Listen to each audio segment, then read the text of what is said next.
Hey, are you ready to take a blast to the past to 2006? Of course you are. Come on. Let's see what released this fine year in pop culture. We got Nanny McPhee and Over the Hedge popping up on the movie scene. And I'm not gonna name any names, but one of these movies smells like dog shit.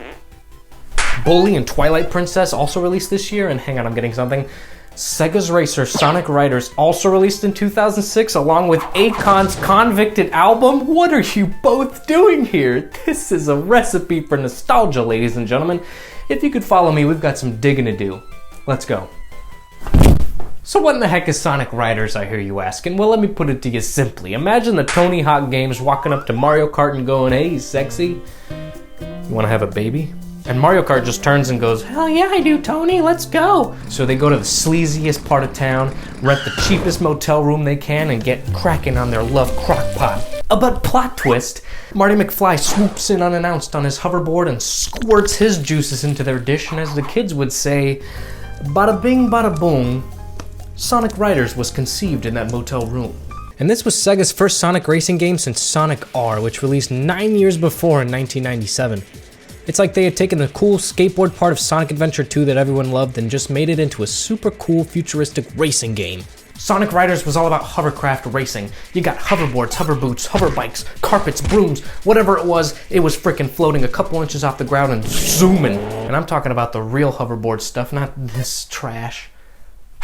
Get out of here, nasty. The game had some pretty cool mechanics too. There was this turbulence wave catch-up system that the lead players would leave behind from going so wicked fast, and the slower players were able to ride that wave, gain speed, and catch up.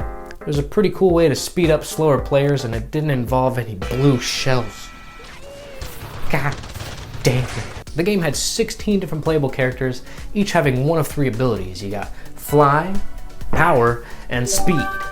And depending on which one you had, you can use different shortcuts to your advantage and win that freaking race. This was a cool way to encourage you to use different characters and just keep the tracks feeling a little more fresh even after the 200th time racing through them. Growing up, my sister and I sunk so many hours into that game on split screens, we knew the tracks like the backs of our hands. When we played together and got tired of that sick, slick drum and bass racing EDM music that the game had, we'd whip out the Akon Convicted album, toss that bad boy in the 6-disc interchangeable music system my parents had, and we'd just listen to Smack That while we destroyed fools on our hoverboard. And buddy, it felt damn good zooming down the track going hundreds of miles per hour, call it kilometers. I don't really know how this meter is measuring speed. It could be jelly bean swallowed per minute. I have no way of knowing, but it was fast. And I knew this game was going to be golden the moment I set my eyes on the intro sequence. You had a full-on anime intro of Sonic and his friends facing off Jet the Hawk and his squad. Emphasis on squad. Because he's a bird. Squad. By the by, this little animated intro is made by the same studio that brought you Attack on Titan, so do with that as you will. I just thought that was a cool fact. Sega would go on to make 2 more Sonic Riders sequels with Zero Gravity and Free Riders. Zero Gravity had a new gravity controlling concept and it was a pretty good game overall, but I played it on the Wii and having to steer and shake the controller for zero gravity boosting stuff didn't always work. I appreciate the effort, but it just didn't feel as fun or as natural as the original game. And then we got the dumpster fire we all now know as Sonic Free Riders, and to be completely fair, I think this game would have actually been fun if they had allowed you to play with a freaking controller, but no, it's a Kinect exclusive game. Your body's the controller now. It's revolutionary. It's complete. So the point of this video is to let you all know that Akon's Convicted album was a very good album. And Sonic Riders was fun as hell. I would love to get a modern day Sonic Riders. A true Sonic Riders, none of that motion control crap or that Kinect garbage. Just a Sonic hoverboard racer would do just fine. Or hey, Sega, if you don't want to make a whole new Sonic Riders game, I understand, you're a busy guy, you got a lot on your plate, but if you could just remaster the original one, throw on some online multiplayer, slap it on a Switch, I would be the only one to buy it, but I would love you forever. This one goes out to all my Sonic Rider fans out there.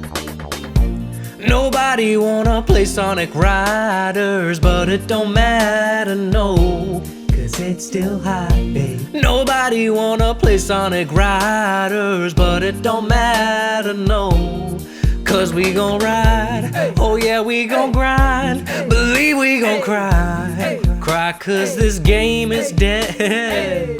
Thank you guys for watching this video. Don't forget to like, comment, subscribe, and hey, kiss your pet rattlesnake on the lips for me.